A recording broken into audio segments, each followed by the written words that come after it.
Thank you, Chairperson, and thank you, everyone.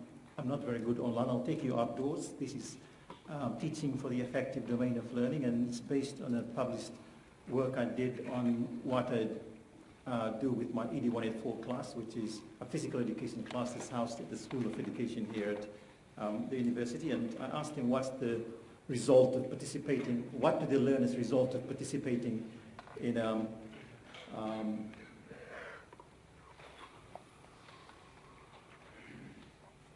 an outdoors camping experience, which involved 126 students over 4 semesters. And the field trips usually occur from Friday to Sunday, and they participate in a variety of activities, which involves rope courses. They do zipping, and they do hiking, outdoor games, and sports and other things. And the class, depending on enrollment, they're put into 8 groups per class, and and depending on the enrollment, there could be 4, 5, 6, 7 groups altogether, and they plan and prepare together and ensure they have a successful outing.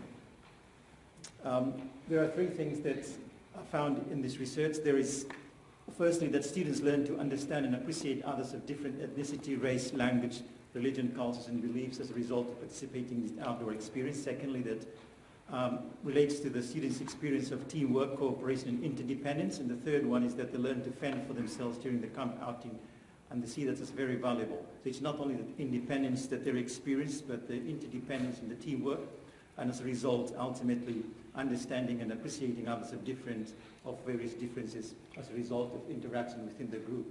And you will note that these findings are affective in nature. There are 3 domains of learning. One is the cognitive domain of learning, which deals with the intellectual development of the child, and the psychomotor domain of learning deals with the skills, application and acquisition of skills, and the affective domain deals with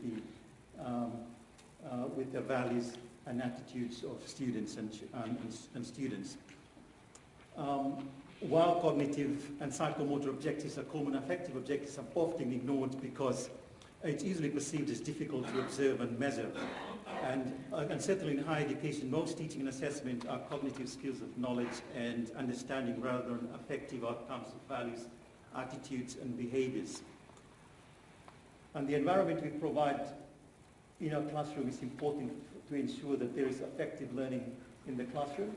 It deals very much with the managerial and communication style that we have, whether it's student-centered, for example. And sometimes we think as teachers that it's student-centered, but really in the end we spend a lot of time talking by ourselves for most of the time instead of being interactive and being student-centered eventually.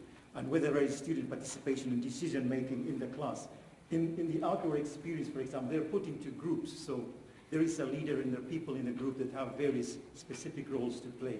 So there is a huge sense of autonomy. So that the teacher, I'm not a teacher, I'm a facilitator who looks after and helps and guides students, but they have a lot of autonomy and decision-making in what to do in the group.